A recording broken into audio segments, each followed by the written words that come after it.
All right, so let's get started.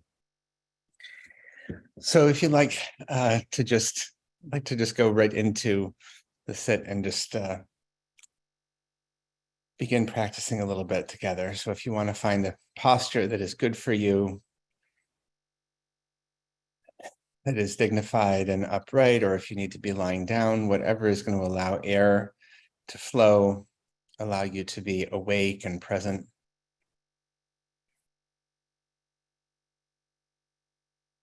And just allow yourself to take a few good, deep, cleansing breaths.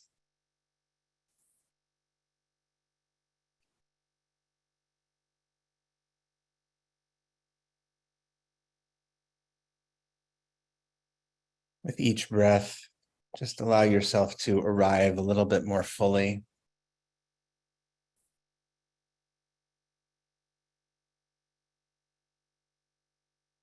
Letting go of the anxiety and worry that you might have, that you might have been just involved with just before, something that might be coming up just after. Right now is just time to be here,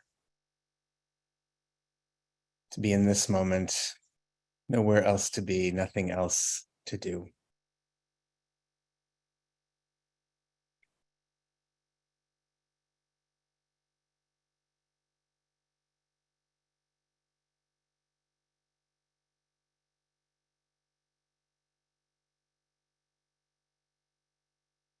You might just notice doing a quick scan of your body, starting at your feet.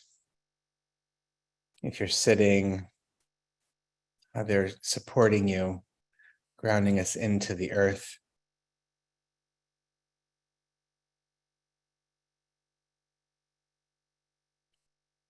Moving up through your calves, your knees. Noticing if there's any tender spots, places you may be carrying tension.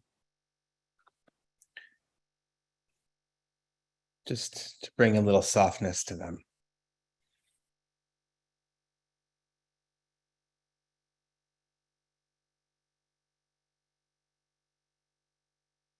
And up through the thighs and the sit bones, and noticing where your tush might be making contact with a chair or a cushion or the floor.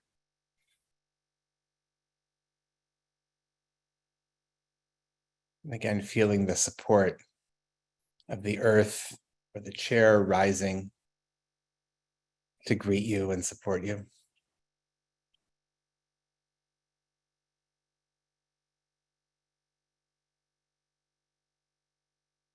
And up through the back, the shoulders.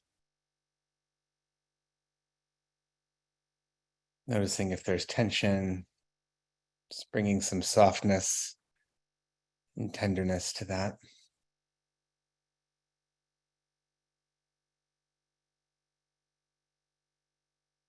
Through the neck, the jaw,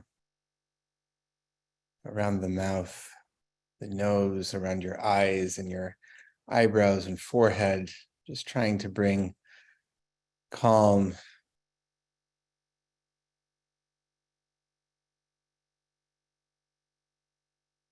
extending up through the crown of the head, maybe just noticing your posture, and if you want, trying to sit a little bit straighter, not rigid, but just a little bit taller.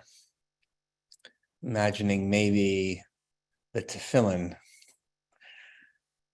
the phylacteries, which is a lousy translation of tefillin, but if you were wearing them, and that they'd be right on your forehead, a crown extending out up through the head.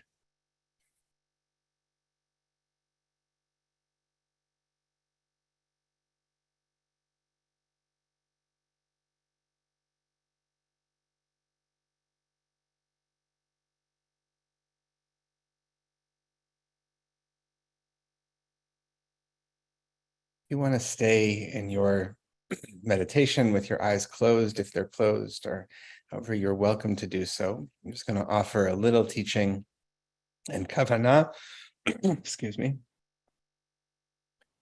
The Torah portion that we're in this week is called Shoftim,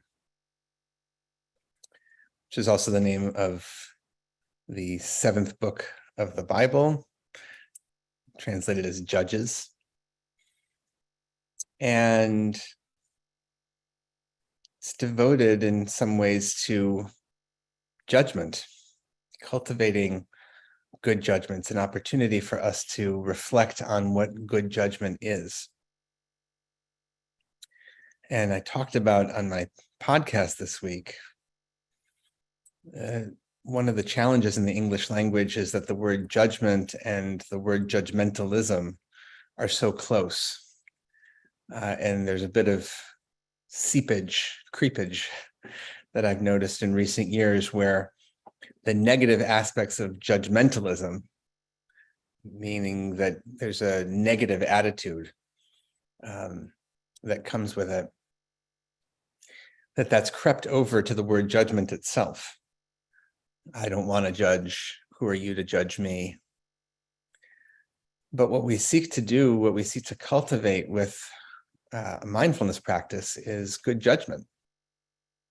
It's exactly what we're trying to do, in fact. And when we study, for instance, Pirkei Avot, the part of the Talmud, of the Mishnah that's devoted to the sayings of our sages, one of our most popular texts to study, those are all really aphorisms or guides for judges. Those were the targets, both the people who were speaking them and what they were saying to each other, was how to cultivate good practices of judgment. And so what we need to try to do, I think, the invitation for us is to cultivate good judgment without judgmentalism. That so often today, it feels like even exercising judgment, there's something in the culture that says that that's bad, and it's not bad. It's actually a very, very good thing. But what we want to set aside is a notion of judgmentalism, which is the opposite of mindfulness. It's actually conditioning that we want to disrupt. And so what I'd like to invite you to do, if you want to join me in our practice today, is just to try to notice, are there places where you notice yourself judgmentalism arising for you? A tendency towards negativity, a tendency towards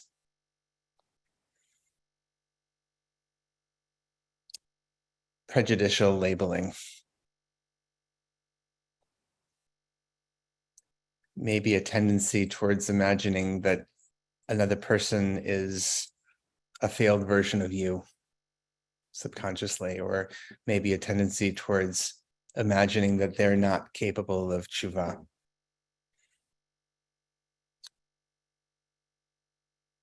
Of returning to better intentions and exercising better behavior.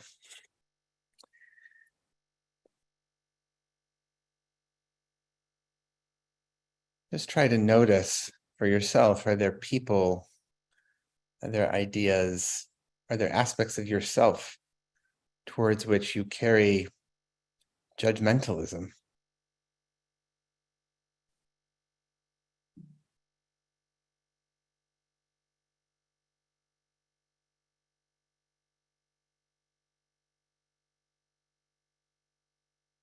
And if you notice that, maybe then to investigate a little bit. Say, I wonder why that is. Why does judgmentalism arise for me when I contemplate this person,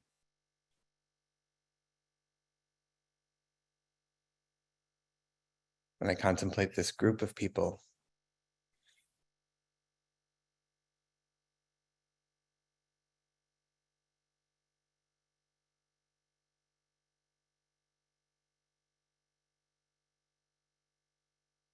And having noticed that, we have the opportunity for tshuva, can ask ourselves, what do I want my intention to be? What do I want my heart and mind? How do I want to direct them when I think of this person or this group of people? Is this the way that I really want to approach that? Approach them?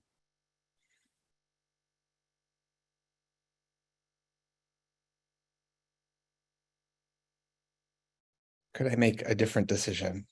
Could I show up in a different way that is more aligned with my intention?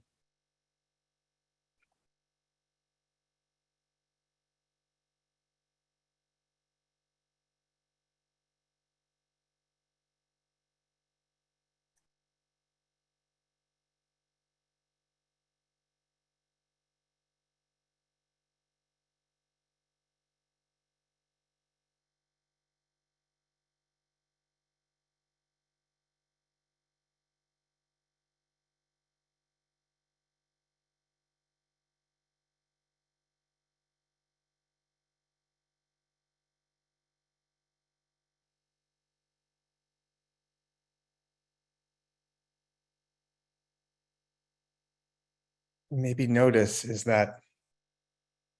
it difficult to set aside whatever those judgmental impulses are?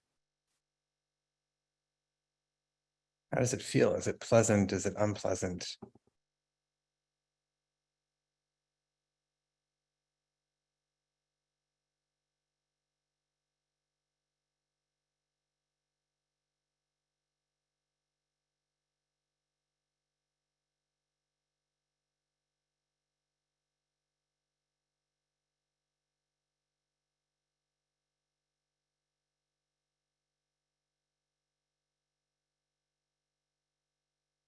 So in our remaining 10 minutes or so, just invite you to sit with this practice.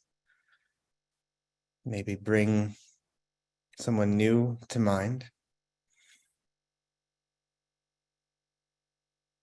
or maybe just keep going over and investigating further where that judgmentalism might come from.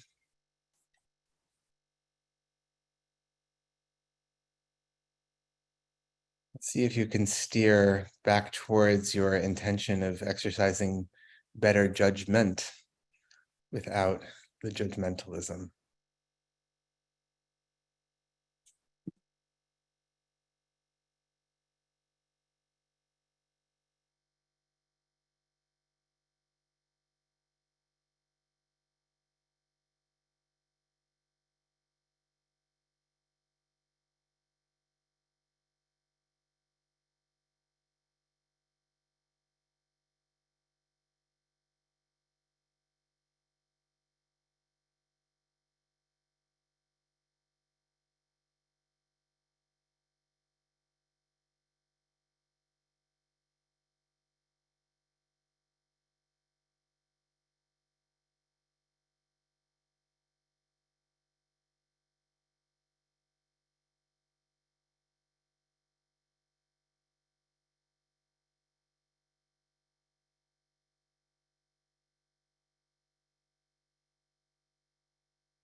Well, for one final thought that arose for me while I was sitting just now, in our final 5 minutes or so,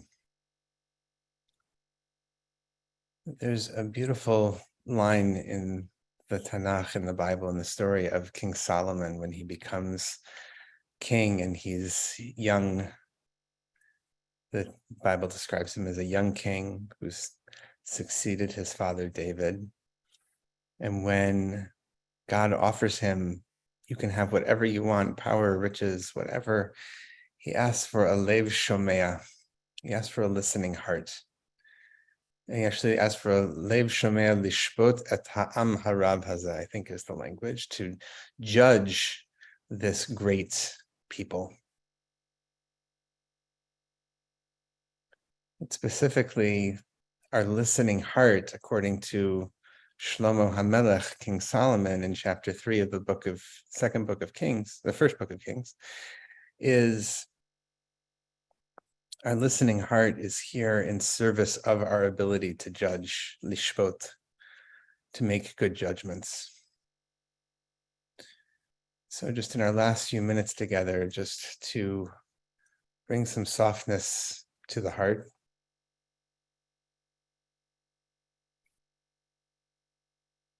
Allow our hearts to be listening hearts and not judgmental hearts, to see where we might soften the encasement of judgmentalism that tends to harden us up, makes us a little more like Pharaoh than like Shlomo.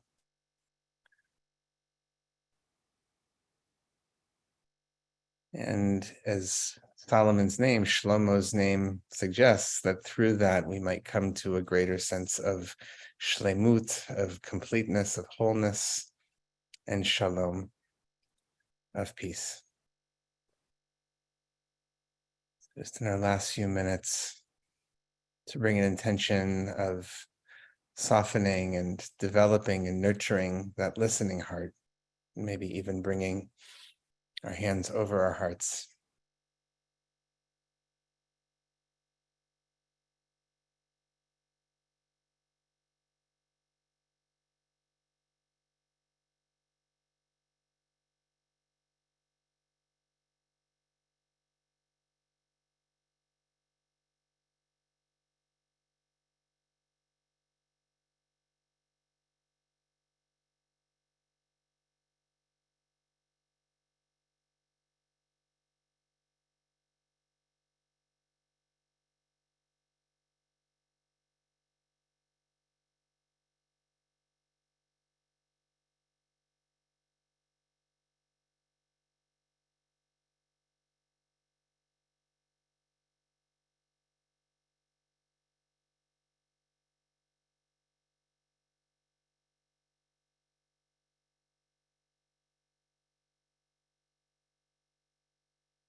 Just take 3 good last cleansing breaths together. Breathing out judgmentalism and breathing in softness of heart, a listening heart.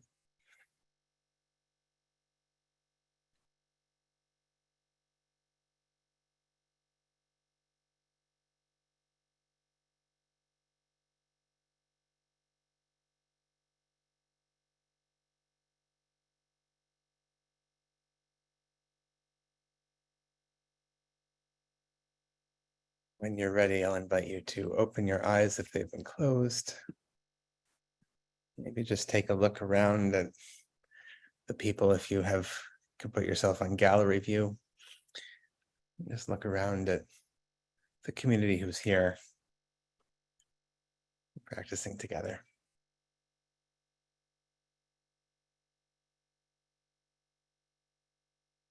So we'll say Kaddish in a moment for those who are saying Kaddish, and then we'll have a conversation afterwards of reflecting on the practice. I'm pleased to say that Mira Neshama Weil is here, and she's going to have a conversation with me about it. It seems that we had a little miscommunication about which day she's teaching. So that happens. That's okay. Not her fault.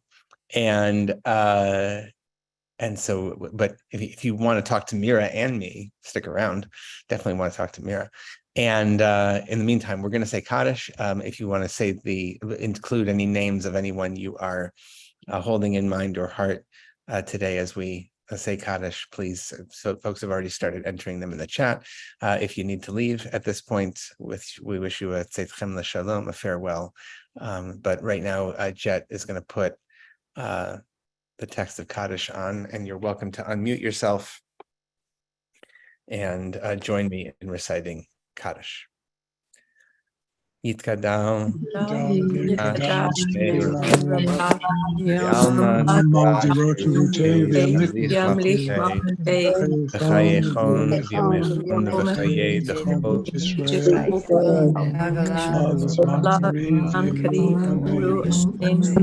Hey Shmei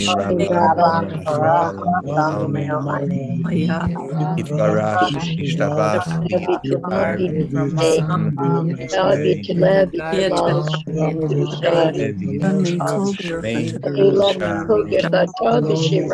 Ila min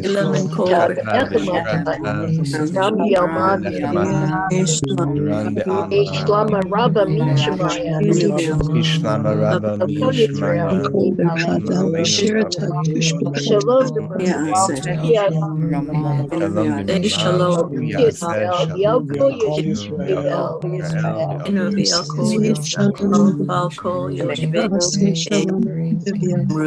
Amen. Amen. Beautiful. Wonderful. All right. Thank you, everybody. So, Mira, if you're there, we can bring you in too. And I'm sorry that we seem to have had a little miscommunication about what day you're teaching. I'm so glad you're here. This is great. And I would love to know, a few folks have been directly messaging me, and if you can share the questions if you can have it to everyone, that's great, because like people, one of the great things about this community is people responding to each other. I would love to know your experience with that practice. And yeah, what was either hard or difficult, or anything about that to you. Would love to hear that. Oh, happy birthday to Deborah. Happy birthday, Deborah, tomorrow. But would love to know, what came up for you. And Mira, I mean, I'm curious for you also. I don't know if you were able to, how much of it you were able to hear, but about, this difference between judgment and judgmentalism. And I wonder how you think about that, and how you, that I think it occurs more in English than in Hebrew, but I wonder, and I don't know in French, but I wonder, there seems to me right now culturally, like judgment is getting a bad name in English, and I feel like that's such a shame, because like what we're trying to do is cultivate good judgment. So anyhow, I'm curious to hear your reflection on it. Thank you.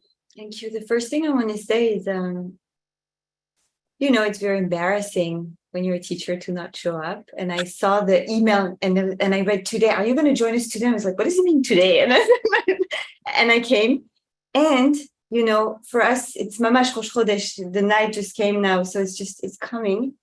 And I know that many times before a new beginning, there is a kind of yerida, right? Yeah, for me, at least. Yerida litzorech aliyah, as we say in Chassidut, like a descent for the sake of ascent. And so I see this almost as a blessing and as a teaching, because judgmentalism, we start with ourselves usually when we're judgmental with others. So that's the first thing I want to say, is that I came with that, and I received a great gift, because I got to sit with you, Josh, and I got to really be led, and to receive when you teach meditation is very precious and very important. And I think it's the first time I received your teaching. And so it was a great gift. I received a great gift. It really spoke to me and very moving to me. And when I went on gallery view, I saw some some wonderful people here who were in my class like half an hour ago, Parshanut class, and we were reading Shoftim with the Kedushat Levi. And it's all about, so this, the good notion of judgment, but in a different sense, in the sense of kind of inquiry. And, as we're entering Elul, and it was the month of Tshuva, like this notion of judgment, and his whole teaching was about something that basically your teaching was all about.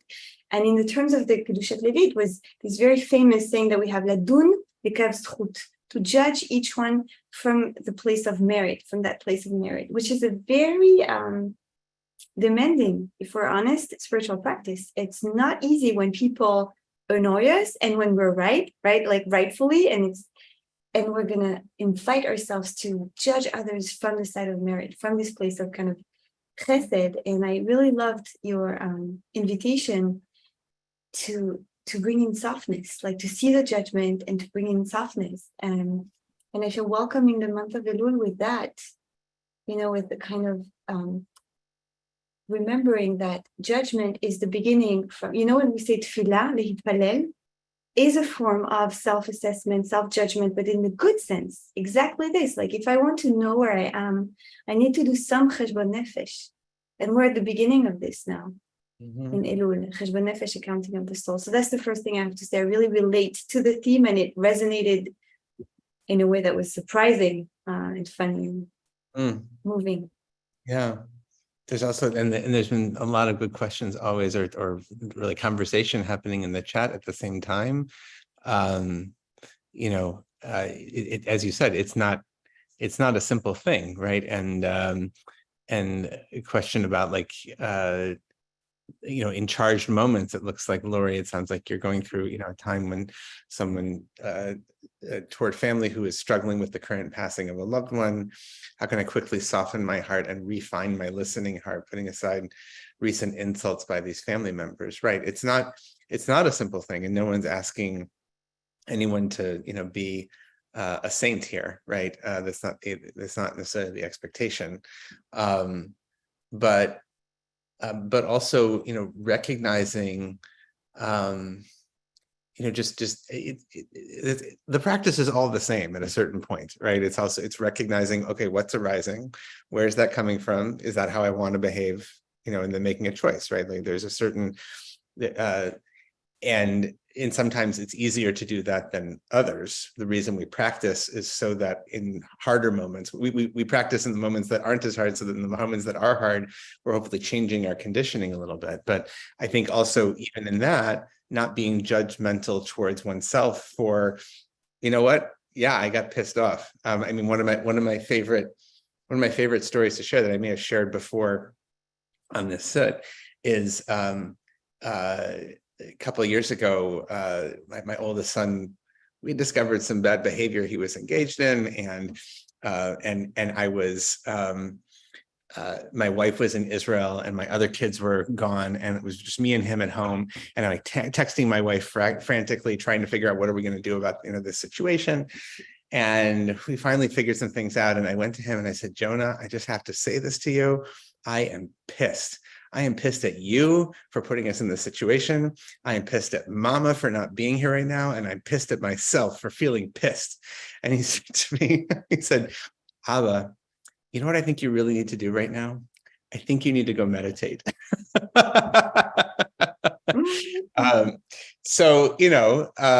It's like, right. It's, we're human, and it applies. Someone wrote to me in the middle of this, that I'm always the hardest person for me to relate to in all of this is myself, right? The self-judgment and self-judgmentalism that I exercise towards myself. So, yeah. And also, if I can add, like, Lori, how can I quickly soften? This is the thing about spiritual practice, like there are no quick fixes.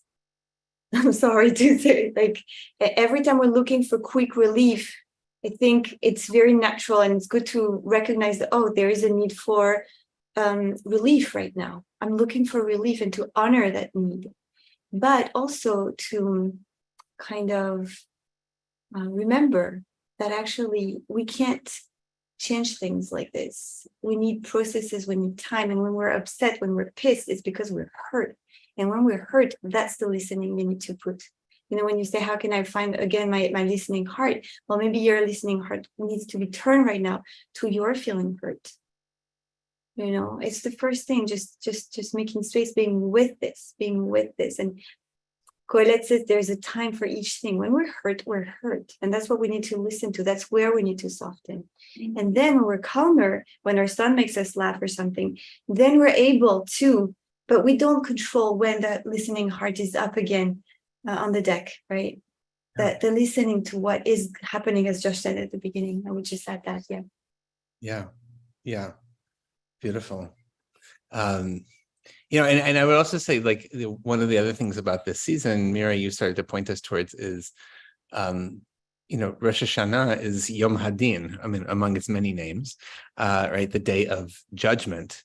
And of course, there's certainly one version of Rosh Hashanah that is very fire and brimstone and heavy as Day of Judgment. And then I think there's probably, in my mind, there's an invitation to a different version of that, right? That is, right, it's a day of judgment. It's a day of like, can I really tune in? We start our year with wanting to exercise better judgment, as you're saying, dan l'kav zchut, can same judge, right? But have with a charitable eye, not with a judgmental eye. Really that's the opposite of being dan l'kav zchut, dan l'kav chova, like is you're seeing everybody as being guilty. Right? It's like, that's a crappy way to go through the world. And I want to acknowledge many of us grew up with this. Who can identify, who grew up feeling guilty all the time because they were, Yeah, absolutely. And so a lot of spiritual practice is kind of cleansing ourselves away from all this conditioning. Yeah. And, speaking of Rosh Hashanah, so the Kedushat Levi opens his commentary on Parashat Shoftim by mentioning this and by saying, and God is doing mishpat, and mishpat is not just judgment, it's justice. He's doing justice from a place of rachamim v'chesed. Right. So that's the beauty. Right. It's a much softer, compassionate version of justice. Right. And I think it's also really important because the language of justice is so much on is in our everyday language right now, on multiple fronts. You can open the headlines this morning, but that language of justice, and what do we mean by justice? And I've recently been reading a lot of the work of Adrienne Marie Brown, which, if you haven't read her work, I just can't recommend strongly enough. And if you want to get started, there's a wonderful tiny little book that's 80 pages, very easy to read, called We Will Not Cancel Us. Here. Putting it in the chat here. If you're not familiar with her work, she's really amazing. And is someone who really comes from out of a social justice movement orientation in the United States, and who's bringing to it, I think, a lot of this discernment and compassionate wisdom and heart, while not giving up a sense of real calling to justice. And I think I would highly recommend, but I think for all of us, one of the places that I recognize increasingly is like that moment when we're so sure, like we know absolutely we're right. And we get and we can feel the self-righteousness sort of coming up, like, well, they're obviously wrong. And if you feel that right, there's probably something off. Like listen to that, right? I can feel, even just saying it, I can feel how my heart tends to feel in those moments. And it's a very easy, seductive place to go. And that's an invitation to me, for practice. And Julie, the term discernment, as you mentioned, beautiful. Yeah. Really great. Thank you. And it's funny because it reminds me that in a Jewish tribunal, if there is unanimity to condemn someone, then the judgment is not valid. And so it goes with self-righteousness, right? When something feels really strong and absolute, and the sense of kind of indignation, usually when there is, for me, when I feel that there is some indignation, I feel I need to kind of soften and calm down. Yeah. Mm-hmm. I guess there's one other thing that arose for me in the practice I was thinking about, or that came up in light of the Parsha. One of the other pieces of the Torah portion is a strange ritual of the Egla Arufa, right? Mhm. The calf with the broken neck that has to do with a case when justice seems not to have been done, or judgment wasn't done correctly, or something. But what's so interesting about it is that the centerpiece of it is what do we take? You take this calf, an egel, which of course harkens back to the golden calf, and its neck, right? Which to me conjures up the notion of an am kashe oraf, a stiff-necked people. So you take these two things that are both about the stiff-neckedness is the inability to be flexible, right, and just locked in, and the idol. That is this also, like we want to lock in, we want to say like it's fixed, and both of those seem to be somehow, when we want to repair our inadequate judgment, we have to like look in at like where is the stiffness in us, where is the seduction towards the idolatry, right? That might be, and these both are places to bring more of a softness and a listening heart. Exactly. That's exactly coming back to your invitation during the meditation to soften.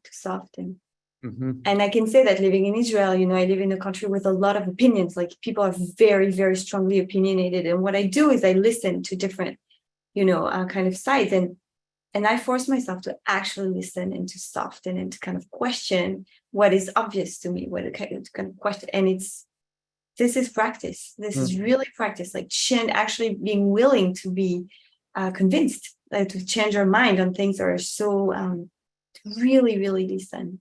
Lev Shomea. Lev Shomea, listening heart. Beautiful. So many good comments coming in here. Yeah. Right. Love to have time to get to them all. Right. Yeah, and again, you get like giving ourselves, I think this is what Judith is saying here, is saying, it's my favorite interpretation of im lo achshav matai, if not now when, which most of us, certainly I was always taught to read as like carpe diem, seize the day. But actually, I had a student once who showed me that no, it could mean if now's not the right time, you have to know when the right time is, right? Yeah. So now may not be the time. That's okay. Like now may not be the moment when I can actually access that. And that might have to be okay for right now. Or I don't have to react to this right now, maybe. And maybe you do, but giving ourselves permission, again, just to, even in the moment, just recognize, do we have a choice? Do we not have a choice? If we do have a choice, how might we go about it differently? Yeah, and I'm also seeing a couple of comments highlighting this, do you want to be right, or do you want to be in peace, or do you want to be, in relationship, or do you want to be close, or do you want to be, and I think, that this is also something very important. Beautiful. This and timing. Yeah. All right, friends, it's 1:15, so I'm going to wrap us up here and say thank you, and thank you to Mira, and thank you everybody for being here, and to Jet for holding our space. And we'll be back here same time and channel